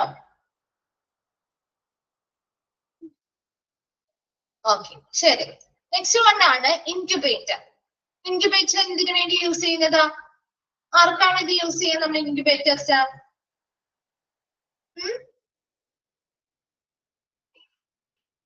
ഇൻഫാൻസിന് അല്ലെ, ന്യൂബോൺ ബേബീസിനാണ് യൂസ് ചെയ്യുക അല്ലെ. Incubators is an infant incubator is a small equipment commonly used in pediatric hospitals-ല്, ബർത്തിങ് സെന്ററുകളില്, നിയോനേറ്റൽ ഇന്റൻസീവ് കെയർ യൂണിറ്റ് അല്ലെ, NICU-ല് മുതലായ ഇടങ്ങളിലൊക്കെ കോമൺ ആയിട്ട് ഉപയോഗിക്കുന്ന ഒരു ചെറിയ ഉപകരണമാണ് അല്ലെങ്കിൽ സ്മോൾ എക്യുപ്മെന്റ് ആണ് ഇൻഫന്റ് ഇൻക്യുബേറ്റർ എന്ന് പറയുന്നത്. Possibly the most apparent function of an infant incubator is to safeguard infants during the early stage of life അല്ലെ. അതായത് സാധാരണയായിട്ട് ഈ ഒരു ഇൻഫന്റ് ഇൻക്യുബേറ്ററിന്റെ പ്രവർത്തനം എന്ന് പറയുന്നത് ആ ഒരു കുട്ടികളുടെ, അതായത് നവജാത ശിശുക്കളുടെ അവരുടെ ജീവിതത്തിന്റെ ആദ്യഘട്ടങ്ങൾ അല്ലെ, അവരുടെ അവർ ജനിച്ച ആ ഒരു ആദ്യഘട്ടങ്ങളിൽ ആ ശിശുക്കളെ സംരക്ഷിക്കുക എന്നതാണ് പ്രധാനമായിട്ടും ഈ ഒരു ഇൻഫന്റ് ഇൻക്യുബേറ്ററിന്റെ പ്രധാന ഫംഗ്ഷൻ എന്ന് പറയുന്നത്. ഇപ്പൊ ഇൻക്യുബേറ്റർ എന്ന് പറഞ്ഞാൽ ഇവിടെ ഉദ്ദേശിക്കുന്നത് ഇൻഫന്റ് ഇൻക്യുബേറ്റേഴ്സ് എന്ന് പറഞ്ഞാൽ ഒരു സ്മോൾ എക്യുപ്മെന്റ് ആണ്. കോമൺലി എവിടെയൊക്കെ യൂസ് ചെയ്യുക? പീഡിയാട്രിക് ഹോസ്പിറ്റൽസില്, ബർത്തിങ് സെന്ററുകളില് നിയോനേറ്റൽ ഇന്റൻസീവ് കെയർ യൂണിറ്റ് അല്ലെങ്കിൽ NICU മുതലായ ഇടങ്ങളിൽ കോമൺ ആയിട്ട് ഉപയോഗിക്കുന്ന ഒരു സ്മോൾ എക്യുപ്മെന്റ് ആണ് ഇൻഫന്റ് ഇൻക്യുബേറ്റർ എന്ന് പറയുന്നത്. Possibly most apparent function of an infant incubator, ഒരു ഇൻഫന്റ് ഇൻക്യുബേറ്ററിന്റെ പ്രധാനപ്പെട്ട ഒരു പ്രവർത്തനം അല്ലെങ്കിൽ ഫംഗ്ഷൻ എന്ന് പറയുന്നത് is to safeguard infants during the early stage of life. അവരുടെ ആദ്യഘട്ടങ്ങളിൽ, അതായത് അവർ ജനിച്ച ആ ഒരു ആദ്യഘട്ടങ്ങളിൽ അവരുടെ ജീവിതവുമായി ബന്ധപ്പെട്ട് അവരുടെ ആ ഒരു ജീവിതത്തിലെ ആദ്യഘട്ടങ്ങളിലെ ആ ശിശുക്കളെ സംരക്ഷിക്കുക എന്നതിന് വേണ്ടിയിട്ട് അല്ലെങ്കിൽ എന്നൊരു പ്രവർത്തനമാണ് പ്രധാനമായിട്ടും ഈ ഒരു ഇൻഫന്റ് ഇൻക്യുബേറ്റർ വഴി നടത്തുന്നത്. വേഗം ഒന്ന് വായിച്ചു നോക്കി ഇൻക്യുബേറ്റർ.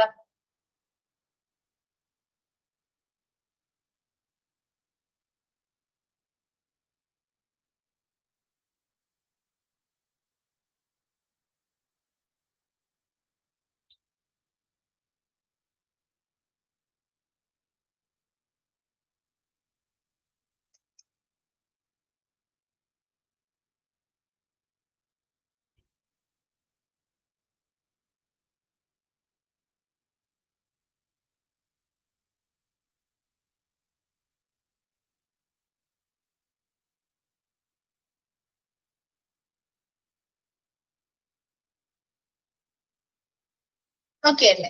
ശരി. നെക്സ്റ്റ് വൺ ആണ് മെഡിക്കൽ റെഫ്രിജറേറ്റർ. Medical refrigerator എന്ന് പറഞ്ഞാൽ is a medical refrigerator are particularly designed to meet the required temperature demands for safe vaccine storage. അപ്പൊ നമുക്കറിയാം ഹോസ്പിറ്റലിലൊക്കെ ഒരുപാട് മരുന്നുകൾ റെഫ്രിജറേറ്റേഴ്സിൽ സൂക്ഷിക്കാറുണ്ട് അല്ലേ?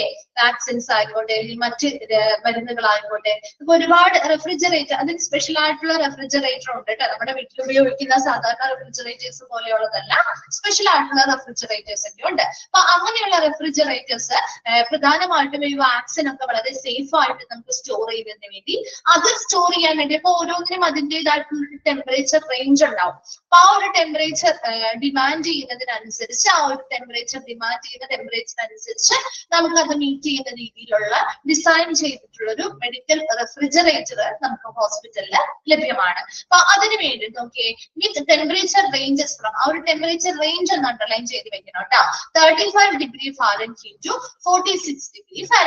അത് അണ്ടർലൈൻ ചെയ്ത് വെച്ച് ആ ഒരു ടെമ്പറേച്ചർ റേഞ്ച് ചോദിക്കാറുണ്ട്. 35°, 35°F മുതൽ 46°F വരെയാണ് ആ ഒരു മെഡിക്കൽ റെഫ്രിജറേറ്ററിന്റെ ടെമ്പറേച്ചർ റേഞ്ച് എന്ന് പറയുന്നത്. ചോദിക്കാറുണ്ട് കേട്ടോ, നിർബന്ധമായിട്ട് അണ്ടർലൈൻ ചെയ്യണേ. Then this medical refrigerator will securely store a wide range. ഒരുപാട് ഇപ്പൊ വാക്സിൻസ് മാത്രമല്ല, ഒരുപാട് മെഡിസിൻസ് നമുക്ക് എന്ത് ചെയ്യാൻ പറ്റും, ഈ ഒരു മെഡിക്കൽ റെഫ്രിജറേറ്ററിൽ സൂക്ഷിച്ച് സേഫ് ആയിട്ട് സൂക്ഷിക്കാൻ പറ്റും.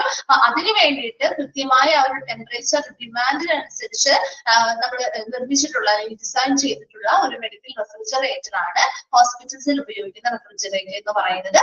അതിന്റെ ടെമ്പറേച്ചർ റേഞ്ച് എന്ന് പറയുന്നത് ബിറ്റ്വീൻ 35°F to 46°F വരെയാണ് കേട്ടോ. അത് നോക്കണേ, സമയം ആ ഒരു റേഞ്ച് നിർബന്ധമായിട്ടും പഠിക്കണം കേട്ടോ, ചോദിക്കാറുണ്ട്. അപ്പൊ മാറിപ്പോകരുത് കേട്ടോ. 35 46 വരെയുള്ള ആ ഒരു റേഞ്ച് ആണെന്ന് നോക്കണം. അതുപോലെ തന്നെ ഇവിടെ ഒരുപാട് വാക്സിൻസ് മാത്രമല്ല, മറ്റു പല വൈഡ് റേഞ്ച് ഓഫ് മെഡിസിൻസും നമുക്ക് ഇവിടെ വളരെ സെക്യൂർ ആയിട്ട് സേഫ് ആയിട്ട് നമുക്ക് ഈ ഒരു മെഡിക്കൽ റെഫ്രിജറേറ്ററിൽ സ്റ്റോർ ചെയ്ത് വെക്കാൻ പറ്റും. കണ്ടിട്ടുണ്ടോ ഈ ഒരു മെഡിക്കൽ റെഫ്രിജറേറ്റേഴ്സ് ഒക്കെ? ഹോസ്പിറ്റലിൽ പോകുമ്പോൾ കണ്ടിട്ടുണ്ടോ, ശ്രദ്ധിച്ചിട്ടുണ്ടോ? വാർഡുമായി ബന്ധപ്പെട്ടോ റൂമുമായി ബന്ധപ്പെട്ടോ അല്ലെങ്കിൽ കാഷ്വാലിറ്റിയുമായി ബന്ധപ്പെട്ടൊക്കെ ഉണ്ടാവാറുണ്ട്. കണ്ടിട്ടില്ലേ? ഇനി ചെല്ലുമ്പോ ഇത് ശ്രദ്ധിക്കണം കേട്ടോ. ഇങ്ങനെയൊക്കെ പോകുമ്പോ സമയത്ത്, ഹോസ്പിറ്റലൊക്കെ ചെല്ലുമ്പോ, ഇനി പോകുമ്പോ അതിന് എന്തെങ്കിലും കാരണങ്ങൾക്കൊക്കെ ആയിട്ട് പോകുന്ന സമയത്ത് ഒന്ന് ഒബ്സർവ് ചെയ്യാം കേട്ടോ. നമ്മൾ പഠിച്ച കാര്യങ്ങളൊക്കെ ഇവിടെ ഉണ്ടോ, എന്തൊക്കെയാണ് പുതിയതായിട്ട് നമ്മൾ കാണാത്തത് എന്തൊക്കെയാ ഉള്ളത് എന്നൊക്കെ നമ്മളൊന്ന് ഒബ്സർവ് ചെയ്യാം. നമുക്ക് കുറെ കാര്യങ്ങൾ കണ്ടു തന്നെ മനസ്സിലാക്കാൻ പറ്റും കേട്ടോ. ഓക്കെ, വേഗം ഒന്ന് വായിച്ചു നോക്കിയേ മെഡിക്കൽ റെഫ്രിജറേറ്റർ.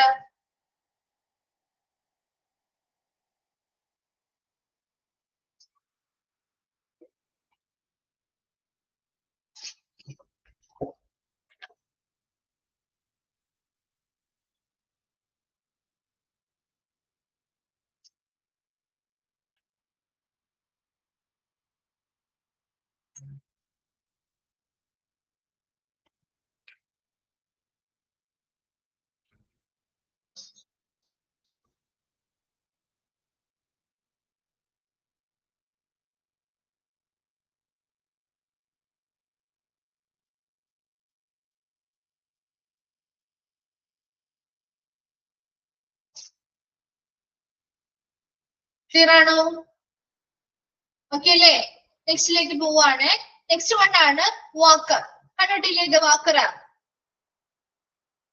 വാക്കർ അല്ലെങ്കിൽ വാക്കിംഗ് ഫ്രെയിം കണ്ടിട്ടില്ലേ? പ്രായമായവർക്കോ അല്ലെങ്കിൽ എന്തെങ്കിലും ഡിസേബിൾഡ് ആയിട്ടുള്ളവർക്കോ അല്ലെ, ഇപ്പൊ ആക്സിഡൻസ് ഒക്കെ സംഭവിച്ചവർക്കാണെങ്കിലും ഒക്കെ അവർ യൂസ് ചെയ്യാറുണ്ട് അല്ലെ. നടക്കാൻ വേണ്ടി സഹായിക്കുന്നതാണ് അല്ലെ, നടക്കാൻ വേണ്ടി നമുക്ക് സപ്പോർട്ട് നൽകുന്ന ഒരു ഉപകരണമാണ് വാക്കർ അല്ലെങ്കിൽ വാക്കിംഗ് ഫ്രെയിം അല്ലെങ്കിൽ വാക്കിംഗ് സ്റ്റിക്ക് ഒക്കെ നമ്മൾ യൂസ് ചെയ്യാറുണ്ട് ഇല്ലേ. അപ്പൊ നോക്കിയേ, A walker or walking frame is an instrument for elderly and disabled കേട്ടോ. ഒന്ന് പ്രായമായവർക്കും അതുപോലെ എന്തെങ്കിലും വൈകല്യങ്ങൾ ഉള്ളവർക്കും ഒക്കെ വേണ്ടിയിട്ട് അത് പിന്നെയും റിപ്പീറ്റ് ചെയ്ത് വന്നിരിക്കുന്നതാണ് കേട്ടോ. Disabled people who require extra support to maintain balance or stability while they walk. നമുക്കപ്പോ നടക്കാനായിട്ട് ഇപ്പൊ എന്തെങ്കിലും പ്രായമായവർക്കായിക്കോട്ടെ, അതുപോലെ എന്തെങ്കിലും വൈകല്യങ്ങൾ ഉള്ളവർക്ക് അല്ലെങ്കിൽ ഇപ്പൊ ആക്സിഡന്റോ കാര്യങ്ങളോ സംഭവിച്ച് നടക്കാൻ ബുദ്ധിമുട്ട് അനുഭവപ്പെടുന്നവർക്കൊക്കെ നമുക്ക് അവർക്ക് നടക്കാൻ ബുദ്ധിമുട്ടായിരിക്കും. അപ്പൊ ബാലൻസ് ഒക്കെ കൃത്യമായ ഒരു ബാലൻസ് കിട്ടാൻ വേണ്ടിയിട്ട്, മെയിൻറ്റെയിൻ ചെയ്യാൻ വേണ്ടി, അല്ലെങ്കിൽ ആ ഒരു നടക്കുന്ന സമയത്ത് ആ ഒരു സ്റ്റെബിലിറ്റി അല്ലെ, ആ ഒരു സ്ഥിരത കിട്ടാൻ വേണ്ടിയിട്ടൊക്കെ നമ്മൾ സഹായിക്കുന്ന ഒരു സപ്പോർട്ട് നൽകുന്ന ഒരു ഉപകരണമാണ് വാക്കർ എന്ന് പറയുന്നത് അല്ലെ. അപ്പൊ നമുക്കത് എന്താണ്, അതിൽ വാക്കറിന്റെ സഹായത്തോടു കൂടി നടക്കുമ്പോൾ അവർ കുറച്ചും കൂടി സ്റ്റേബിൾ ആയിട്ട് നേരെ നടക്കാനും അതുപോലെ തന്നെ ആ മൂവ്മെന്റും ബാലൻസും കാര്യങ്ങളൊക്കെ ഒന്ന് സ്റ്റഡി ആക്കാനും മെയിൻറ്റെയിൻ ചെയ്യാനും ഒക്കെ സഹായിക്കുന്ന ഒരു എക്സ്ട്രാ സപ്പോർട്ടാണ് കേട്ടോ. ഒരു എക്സ്ട്രാ സപ്പോർട്ട് നൽകുന്ന ഒരു ഇൻസ്ട്രുമെന്റ് ആണ് വാക്കർ അല്ലെങ്കിൽ വാക്കിംഗ് ഫ്രെയിം എന്ന് പറയുന്നത്. പ്രധാനമായിട്ടും പ്രായമായവർക്ക്, അതുപോലെ ഡിസേബിൾഡ് ആയിട്ടുള്ള എന്തെങ്കിലും വൈകല്യങ്ങളുള്ളവർക്ക്, അല്ലെങ്കിൽ ആക്സിഡന്റ് മൂലമൊക്കെ എന്തെങ്കിലും പരിക്കുകളോ ഇഞ്ചുറീസ് ഒക്കെ കാര്യമായിട്ട് കാലുകളുമായി ബന്ധപ്പെട്ടൊക്കെ പറ്റിയെടുക്കുകയാണെങ്കിൽ ഇത് വളരെയധികം ഹെൽപ്ഫുൾ ആയിട്ടുള്ള ഒരു എക്സ്ട്രാ സപ്പോർട്ട് നൽകുന്ന ഒരു ഉപകരണമാണ്. നമ്മുടെ ബാലൻസിനെ മെയിൻറ്റെയിൻ ചെയ്യാനും സ്റ്റെബിലിറ്റി, നമ്മൾ നടക്കുന്ന സമയത്ത് നമ്മൾ ആ ഒരു സ്റ്റെബിലിറ്റി അല്ലെങ്കിൽ സ്ഥിരതയൊക്കെ ഉറപ്പുവരുത്താനും ഒക്കെ വേണ്ടിയിട്ട് സപ്പോർട്ട് ചെയ്യുന്ന ഒരു ഉപകരണം കൂടിയാണ്. വേഗം ഒന്ന് വായിച്ചു നോക്കിയ വാക്കറാണ്.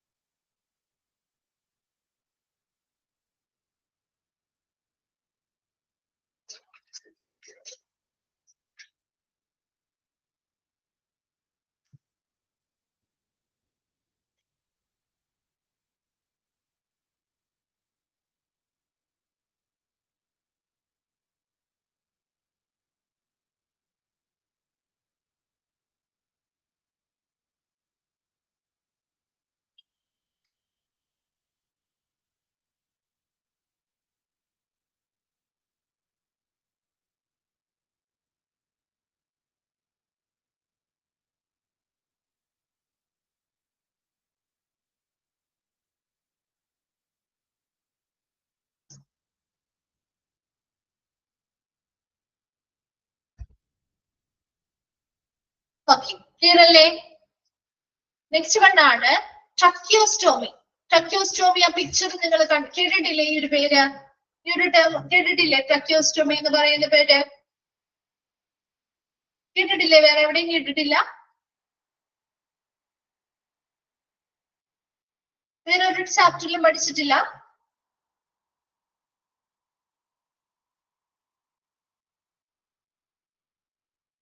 പഠിച്ചിട്ടുണ്ട്. അഫീല പറയുന്നുണ്ടല്ലോ യെസ് എന്ന്. ഏത് ചാപ്റ്ററിലാ പഠിച്ച അഫീല? ഓർമ്മയില്ല എന്നാണോ? കേട്ടിട്ടുണ്ട്, പഠിച്ചിട്ടുണ്ട്, പക്ഷെ ഓർമ്മയില്ല എന്നാണോ പറയുന്നത്? അങ്ങനെയാണോ? ഓക്കെ, എനിവേ ട്രക്കിയോസ്റ്റോമി എന്ന് പറഞ്ഞു കഴിഞ്ഞാൽ ആ പേരിൽ നിന്ന് തന്നെ മനസ്സിലാവും ഇതൊരു സർജിക്കൽ പ്രൊസീജിയർ ആണ് അല്ലെ. നിങ്ങൾക്ക് ആ പിക്ചർ കാണാൻ പറ്റുന്നുണ്ടെങ്കിൽ മനസ്സിലാവും. നമ്മുടെ നെക്കിന്റെ ഭാഗത്ത് അല്ലെ, നമ്മുടെ നെക്കിന്റെ ഭാഗത്ത് ഒരു സർജിക്കൽ പ്രൊസീജിയർ ചെയ്യാണ്. Consist of making an incision. അവിടെ ഒരു മുറിവ് ഉണ്ടാക്കുന്നു. Anterior aspect of the neck, നെക്കിന്റെ ആ ഒരു മുൻഭാഗത്തായിട്ട് ഒരു എന്ത് ചെയ്യുന്നു, ഒരു മുറിവുണ്ടാക്കി and opening a direct airway through an incision in the trachea. ട്രക്കിയയില് തൊട്ട് നമ്മുടെ കഴുത്തിന്റെ തൊട്ട് താഴെയുള്ള ഭാഗമാണ് ട്രക്കിയ എന്ന് പറയുന്നത്. അപ്പൊ ട്രക്കിയയിലൂടെ നമ്മുടെ ലെങ്സിലേക്ക് നേരിട്ടൊരു എയർവേ അല്ലെങ്കിൽ ആ ഒരു ശ്വാസനാളം നേരിട്ട് ആ ഒരു മുറിവിലൂടെ നമ്മളൊരു ഓപ്പൺ ചെയ്യുന്നതിനെയാണ് ശരിക്കും ട്രക്കിയോസ്റ്റോമി എന്ന് പറയുന്നത്. അപ്പൊ അതൊരു സർജിക്കൽ പ്രൊസീജിയർ ആണ്. നമ്മുടെ നെക്കിന്റെ ഭാഗത്ത് ട്രക്കിയയിലൂടെ നെക്കിന്റെ ഭാഗത്ത് ഒരു മുറിവുണ്ടാക്കി ട്രക്കിയയിലൂടെ എയർവേ ഓപ്പൺ ചെയ്യുന്നത്, ഡയറക്റ്റ് എയർവേ ഓപ്പൺ ചെയ്യുന്നതിനെയാണ് ഇതാണ് നമ്മൾ ട്രക്കിയോസ്റ്റോമി എന്ന് പറയുന്ന സർജിക്കൽ പ്രൊസീജിയർ കൊണ്ട് ഉദ്ദേശിക്കുന്നത്. അപ്പൊ അതിനുവേണ്ടി ഒരുപാട് ഉപകരണങ്ങളും കാര്യങ്ങളൊക്കെ നമ്മൾ ചെയ്യാറുണ്ട് കേട്ടോ, വേണ്ടി വരാറുണ്ട്. അപ്പൊ ആ ഒരു പിക്ചർ കണ്ട് നിങ്ങൾ മനസ്സിലാക്കുക. ട്രക്കിയോസ്റ്റോമി എന്ന് പറഞ്ഞാല് നമ്മുടെ നെക്കിന്റെ ഭാഗത്ത് anterior aspect of the neck, നെക്കിന്റെ അവിടെ ഒരു ഓപ്പണിംഗ് ഉണ്ടാക്കുകയും ഒരു ഇൻസിഷൻ മുറിവുണ്ടാക്കിയിട്ട് ഒരു ഓപ്പണിംഗ് ഉണ്ടാക്കുകയും അതിലൂടെ നമ്മുടെ ട്രക്കിയിലൂടെ നേരിട്ട് ആ മുറിവുണ്ടാക്കി അതിലൂടെ നമുക്ക് നേരിട്ട് ആ ഒരു എയർവേ ഓപ്പൺ ചെയ്ത് വെക്കാനായിട്ട് സഹായിക്കുന്നതിന് വേണ്ടി. അപ്പൊ ചില പേഷ്യൻസിന്റെ ബ്രീത്തിങ്ങും കാര്യങ്ങളൊക്കെ നമ്മൾ മാസ്കുകളിലൂടെയോ അല്ലെങ്കിൽ മറ്റേതെങ്കിലും പ്രൊസീജിയറിലൂടെയോ ഒക്കെ ചെയ്ത് കഴിയുമ്പോഴും പറ്റാതെ വരുന്ന സമയത്ത് നമുക്ക് അവർക്ക് ബ്രീത്തിങ് കൊടുക്കാനായിട്ട് നമ്മൾ യൂസ് ചെയ്യുന്ന ഒരു പ്രൊസീജിയർ ആണ് ട്രക്കിയോസ്റ്റോമി പ്രൊസീജിയർ എന്ന് പറയുന്നത്. അപ്പൊ അതിന് വേണ്ടിയിട്ട് നമ്മൾ ട്രക്കിയോസ്റ്റോമി പോലെയുള്ള മറ്റു പ്രൊസീജിയേഴ്സ് ഒക്കെ ചെയ്യാറുണ്ട് കേട്ടോ. ട്രാൻസ്ഫർ ഓഫ് പേഷ്യൻസ് എന്ന് പറഞ്ഞ ചാപ്റ്ററിലൊക്കെ ഇത് എവിടെയെങ്കിലും പഠിച്ചിരുന്നോ?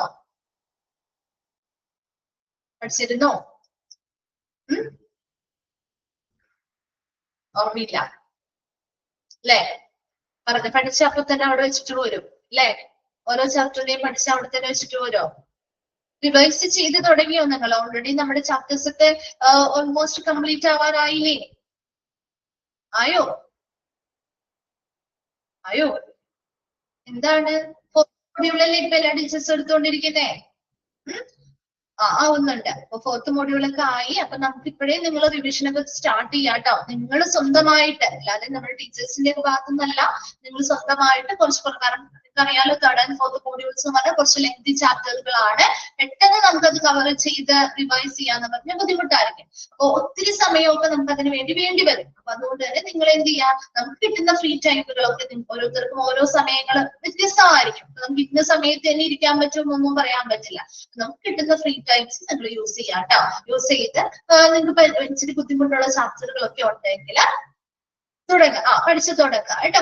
കുറച്ചായിട്ട് നിങ്ങൾ ഒന്ന് റിവൈസ് ചെയ്ത് കിട്ടാത്തതുണ്ടെങ്കിൽ 1-2 പ്രാവശ്യം റിപ്പീറ്റ് ചെയ്ത് വായിച്ച് ഒക്കെ അതൊന്ന് മനസ്സിലാക്കി വെക്കും. അപ്പൊ എക്സാം സമയത്ത് നിങ്ങൾക്ക് കിട്ടുന്ന സ്റ്റഡിയിലേക്ക് നിങ്ങൾക്ക് റിവിഷൻ മാത്രം ചെയ്താൽ മതിയാവും. അപ്പൊ ഒരുപാട് സമയം നിങ്ങൾക്ക് വേണ്ട. ആ ഒരു ഭാഗം നിങ്ങൾക്ക് ഫോളോ ചെയ്ത് എളുപ്പത്തിൽ മനസ്സിലാക്കി എടുക്കാൻ പറ്റും. അത് എല്ലാം കൂടി ലാസ്റ്റത്തേക്ക് ഒരുമിച്ച് വെക്കരുത് കേട്ടോ.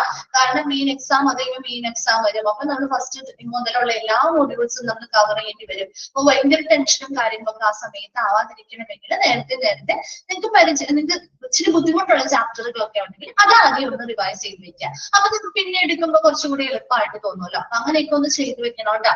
അതിന് ഒരാൾ ടീച്ചേഴ്സ് ഇവിടെ പറയണം എന്നൊന്നുമില്ല, നമ്മുടെ സ്വന്തം എഫേർട്ട് എടുത്തിട്ട് തന്നെ ചെയ്യാം കേട്ടോ. അപ്പൊ അത് ഞങ്ങൾക്ക് എക്സാമിന് ഡേറ്റ് വന്നില്ല അതുകൊണ്ട് പഠിച്ചില്ല എന്ന് പറയരുത്. നമ്മുടെ റെസ്പോൺസിബിലിറ്റി ആണ് നമുക്ക് നല്ല മാർക്ക് സ്കോർ ചെയ്യാന്നുള്ളത് അല്ലെ. അതാരുടെയും മറ്റാരും അടിച്ചേൽപ്പിച്ച് നമുക്ക് തരേണ്ട കാര്യമല്ല.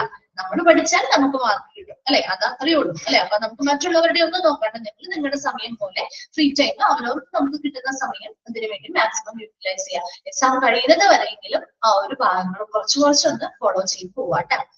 ഓക്കെ. അപ്പൊ നമ്മള് ട്രക്കിയോസ്റ്റോമി ഒന്ന് വേഗം വായിച്ചു നോക്കി.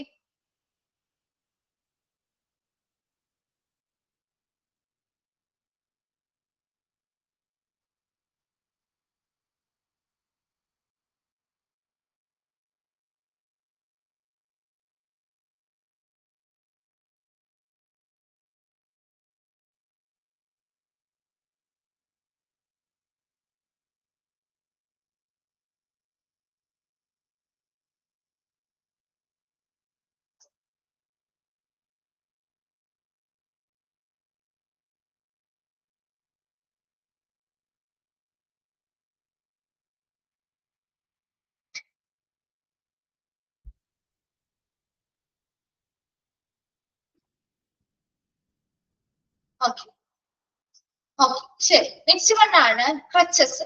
കണ്ടിട്ടുണ്ടോ? ഒരു പിക്ചറിൽ കാണിച്ചിരിക്കുന്ന പോലുള്ള ക്രച്ചസ് കണ്ടിട്ടില്ലേ? 3 വടികളും നമ്മൾ പറയും അല്ലെ crutches. Crutches are a kind of walking aid that helps to enhance the size of an individual's base of support. അതായത് ഇവിടെ ക്രച്ചസ് സാധാരണയായിട്ട് നമുക്ക് വാക്കിംഗ് എയ്ഡ് ആണ് അല്ലെ, നമുക്ക് നടക്കാനായിട്ട് സഹായിക്കുന്ന ഒരു ഉപകരണമാണ്. ഇതിന്റെ സഹായം എന്ന് പറയുന്നത് സാധാരണയായിട്ട് ഇൻഡിവിജ്വൽസ് ബേസ് ഓഫ് സപ്പോർട്ട്. നമുക്ക് നമ്മുടെ ബോഡിയുടെ വെയിറ്റിനനുസരിച്ച് ഇപ്പൊ നമ്മുടെ നമ്മുടെ ബോഡി വെയിറ്റ് കാലിന് മുകളിലേക്ക് ലെഗിന് മുകളിലേക്കുള്ള ബോഡി വെയിറ്റ് നമ്മുടെ കാലിന് താങ്ങാൻ പറ്റുന്നില്ല എങ്കിൽ നമുക്ക് ഈ ഒരു ക്രച്ചസിന്റെ സഹായത്തോടു കൂടി നമുക്ക് അതുപയോഗിച്ച് നമുക്ക് ആ ഒരു ബോഡി വെയിറ്റ് മെയിൻറ്റെയിൻ ചെയ്യാനും അതിനനുസരിച്ച് നിയന്ത്രിക്കാനും വർക്ക് ചെയ്യാനും സാധിക്കും. They carry weight from the legs to the upper body, അല്ലെ, നമ്മുടെ കാലിൽ നിന്ന് മുകളിലേക്കുള്ള ഭാഗത്തേക്ക്.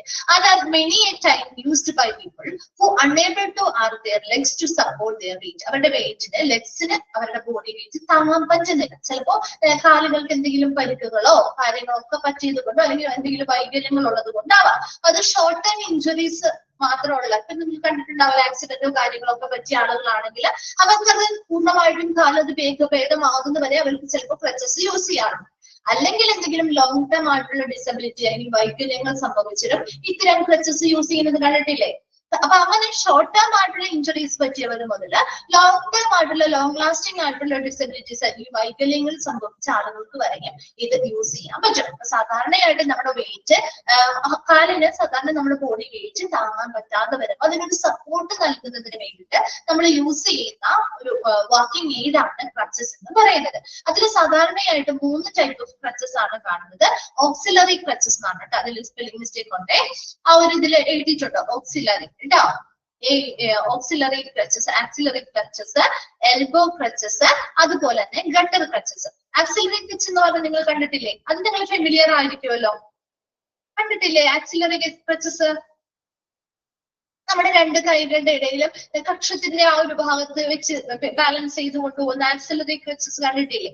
ഓക്കെ, അടുത്തത് എൽബോ ക്രച്ചസ് എന്ന് പറയുക കൈമുട്ടിന്റെ അവിടെ വെക്കുന്നത്, അതും കണ്ടിട്ടില്ലേ? ഓക്കെ, അധികം കണ്ടു കാണില്ലായിരിക്കും. നമ്മുടെ എന്താണ് ഗട്ടർ ക്രച്ചസ് എന്ന് പറഞ്ഞാൽ, ഗട്ടർ ക്രച്ചസ് എന്ന് പറഞ്ഞാൽ നമുക്ക് കൈമുട്ട്, അതായത് നമ്മള് കൈയുടെ മുട്ടുമായി ബന്ധപ്പെട്ട് അല്ലെങ്കിൽ അതിന്റെ കീഴിലേക്ക് നമുക്ക് ഇങ്ങനെ ബാലൻസ് ചെയ്ത് ഇങ്ങനെ ബലത്തിൽ ചെയ്യാൻ പറ്റുന്നില്ല എങ്കിൽ നമുക്ക് ഈ കൈമുട്ടില്ലേ അതിങ്ങനെ നമുക്ക് അവിടെ എൽബോ, നമുക്ക് കൈയുടെ ആ ഒരു വശം ഇങ്ങനെ അവിടെ എന്ത് ചെയ്യാം, നേരെ വെക്കാം, ഇങ്ങനെ ചാരി വെക്കുന്ന അല്ലെങ്കിൽ ഇങ്ങനെ ഇരിക്കുമ്പോൾ നമ്മളിങ്ങനെ കൈ കുത്തി വെക്കില്ലേ, അതുപോലെ കുത്തി വെച്ചിട്ട് നമുക്ക് പിടിക്കുക, ഹാൻഡിൽ പോലെ ഉണ്ടാവും, അത് പിടിച്ചിട്ട് നമുക്ക് നടക്കാൻ പറ്റുന്ന രീതി. അതാണ് ഗട്ടർ ക്രച്ചസ് എന്ന് പറയുന്നത്. നിങ്ങൾക്ക് ഓൾറെഡി നിങ്ങൾ വീട്ടിൽ പഠിച്ചുകൊടുക്കാൻ കാണാൻ പറ്റും കേട്ടോ. വീക്ക് ഹാൻഡ് ആണ്, കൈക്ക് നമുക്ക് ബലം കുറവാണ്, പെയിൻഫുൾ ആയിട്ടുള്ള റിസ്റ്റ്, കൈക്കണ്ട പെയിൻഫുൾ ആണെന്നൊക്കെ ആവുമ്പോൾ നമുക്കിങ്ങനെ അതിന്റെ മറ്റേ 2 പോലെ നമുക്കത് ബലത്തിൽ പിടിക്കാൻ പറ്റില്ല. അപ്പൊ നമ്മൾ എന്ത് ചെയ്യും, ഇങ്ങനെ ജസ്റ്റ് ഇങ്ങനെ സ്റ്റാൻഡ് പോലെ ഇരിക്കും. അതിന്റെ ഫ്രണ്ട് ഭാഗം, ആ ഒരു മുകൾ ഭാഗം സ്റ്റാൻഡ് പോലെ നമുക്ക് കൈ വെച്ചിട്ട് അതിലൊരു എന്താണ് ബേസ് ഉണ്ടാവും, നമുക്ക് പിടിക്കാനുള്ള ഒരു സപ്പോർട്ടീവ് ഭാഗം ഉണ്ടാവും. അങ്ങനെ പിടിച്ചിട്ട് നമുക്ക് നടക്കാനായിട്ട് പറ്റും. 3 ടൈപ്പ് ഉണ്ടെന്ന് മനസ്സിലാക്കാം. Axillary crutches, elbow crutches, gutter crutches ഉണ്ടെന്ന് മനസ്സിലാക്കുക. ഇതൊരു വാക്കിംഗ് എയ്ഡ് ആണ്. നമുക്ക് നടക്കാൻ വേണ്ടി സഹായിക്കുന്നതിന് വേണ്ടി നമ്മുടെ സൈസിനനുസരിച്ച് ഇൻഡിവിജ്വലിന് അവരുടെ ലെഗിന് മതിയായിട്ടുള്ള നമ്മുടെ ആ ഒരു വെയിറ്റ് താങ്ങാനായിട്ട് സപ്പോർട്ട് ചെയ്യാനായിട്ട് ഒരു ബലക്കുറവോ കാര്യങ്ങളോ പ്രശ്നങ്ങളോ ഉണ്ടെങ്കിൽ അതിന് അവർക്ക് നടക്കാൻ വേണ്ടി സഹായിക്കുന്നതിന് അല്ലെങ്കിൽ ആ ഒരു വെയിറ്റ് താങ്ങാൻ വേണ്ടിയിട്ട് അവരെ സഹായിക്കുന്ന ഒരു വാക്കിംഗ് എയ്ഡ് ആണ് ക്രച്ചസ് എന്ന് പറയുന്നത്. വേഗം ഒന്ന് വായിച്ചു നോക്കിയ ക്രച്ചസ്.